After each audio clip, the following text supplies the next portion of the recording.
આ દેશી છે અને આ છે રમ અને આ છે બિયર. આ બધા દારૂ ગુજરાતના ખૂણે ખૂણે મળે છે, પણ 90% શક્યતા છે કે આ તમામ દારૂ મિલાવટી, કેમિકલવાળા અને ઝેરી હોઈ શકે છે. 77 વર્ષની દારૂબંધીએ એવા હાલ કર્યા છે કે 20-25 રૂપિયાની પોટલીમાં પણ ઝેર વેચાય છે અને પીવાય પણ છે. પણ શું તમે જાણો છો, ગાંધીજીના મહાત્મા બન્યા પહેલા ગુજરાતના દારૂ ખૂબ જ પ્યોર હતા, સાથે સાથે વર્લ્ડ ફેમસ પણ હતા.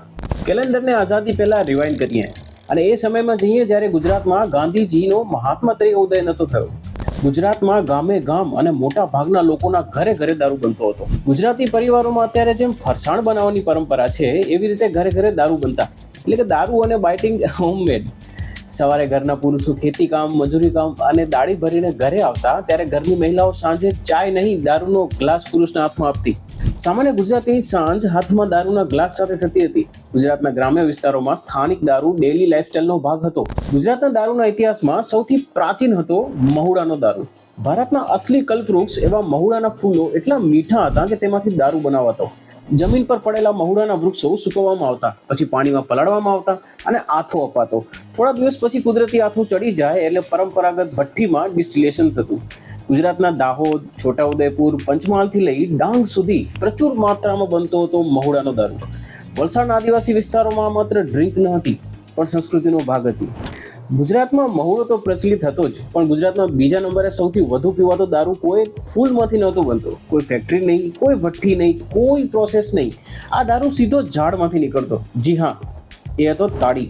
તાડ અથવા ખજૂરીના ઝાડમાં ચીરો મૂકવામાં આવતો અને જે રસ નીકળે તેને નીરો કહેવામાં આવતો. જો તરત પી લો તો નશા રહિત, પણ જો થોડા કલાકો એમ જ રહેવા દો તો હવામાં રહેલી કુદરતી યીસ્ટ તેને ફર્મેન્ટ કરી દે અને ધીમે ધીમે તાડી બની જાય. આ દુનિયાનો સૌથી પ્યોર અને કુદરતી દારૂ છે. ગુજરાતના કચ્છ, જામનગર, દ્વારકા, પોરબંદર અને દક્ષિણ ગુજરાતના દરિયાકાંઠાના વિસ્તારોમાં તાડી ખૂબ જ લોકપ્રિય હતી.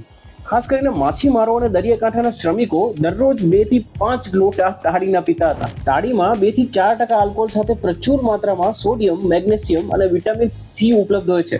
પણ તાડી બિયર કરતાં પણ માઇલ્ડ દારૂ કહેવાય. તમને ખબર છે ગુજરાતમાં સૌથી સ્ટ્રોંગ દારૂ કયો હતો? ગુજરાતમાં સૌથી સ્ટ્રોંગ દારૂ બનતો હતો એ હતો આરાક, જેને અર્ક પણ કહેવાય છે. આ એ જ દારૂ છે જેને આજે આપણે દેશી દારૂ કહીએ છીએ.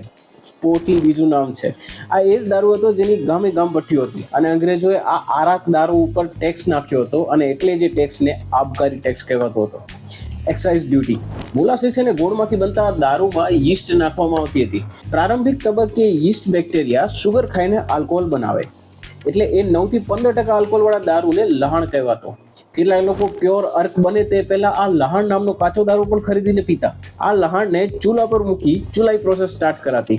ઇંગ્લિશમાં કહીએ તો ડિસ્ટિલેશન. અને તે બાદ જે ઇથાઇલ આલ્કોહોલ છૂટો પડે તેને કહેવાતો હતો આરાક અથવા અર્ક, જે 90 થી લઈને 80% સુધી આલ્કોહોલવાળો હતો, જેમાં થોડું પાણી નાખીને 50 અથવા 40% આલ્કોહોલ પ્રૂફ બનાવીને વેચવામાં આવતો. પણ દારૂબંધી પહેલા આ દારૂ સોના જેવો ચોખ્ખો હતો. કોઈ મિલાવટ નહીં, કોઈ જોખમ નહીં. તો ગુજરાતના વર્લ્ડ ફેમસ દારૂમાં એક દારૂનું નામ હજી બાકી છે અને જે હવે લગભગ વિલુપ્ત થઈ ગયો છે અને હવે કોઈને બનાવતા પણ નથી આવડતો. ગુજરાતમાં લુપ્ત થયેલો આ દારૂ છે હારિયા અથવા હાંડિયો દારૂ.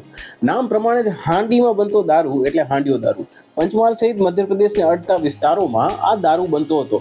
છતાં આજે આ દારૂનું નામ કોઈ જાણતું નથી, કારણ કે આ દારૂ બનાવવાની રીત ખૂબ જ અલગ હતી. રીત જાણવી છે? જુઓ, આદિવાસી વિસ્તારોમાં મોટા પ્રમાણમાં ચોખા બાફવામાં આવતા. તે બફાઈ જાય એટલે હાંડીમાં ચોખાને દાબી તેનો રગડો બનાવવામાં આવતો અને તેમાં ઘઉંના જ્વારા કાપીને નાખવામાં આવતા હતા. 6 થી 8 કલાક પછી તે ચોખાનો સ્ટાર્ચ સુગરમાં કન્વર્ટ થઈ જતો અને પછી તે મટકાને કોઈ ફળના ઝાડ નીચે રાખવામાં આવતો, જેથી નેચરલ યીસ્ટ તેમાં ભળે અને 15-20 દિવસમાં ચોખાની વાઇન કહેવાય તે પ્રકારનો સફેદ દારૂ બનીને તૈયાર થતો હતો. 10 થી 15% આલ્કોહોલ હતું તેમાં. તમને જાણીને નવાઈ લાગશે કે ભારતના નોર્થ ઇસ્ટના રાજ્યોમાં આવો જ દારૂ બને છે અને તે પણ સેમ ટ્રીકથી, અને તેને ચાંગ કહેવાય છે. નોર્થ ઇસ્ટમાં ફરવા જાઓ તો આ જરૂરથી ટ્રાય કરજો. તો મિત્રો, ગુજરાતમાં દારૂબંધી ખૂબ જ સેન્સિટિવ મુદ્દો છે અને ખૂબ જ ઇન્ટરેસ્ટિંગ મુદ્દો પણ છે.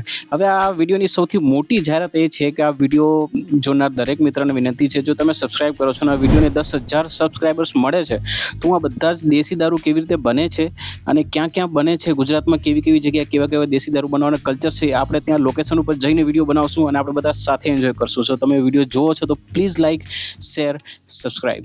Thank you.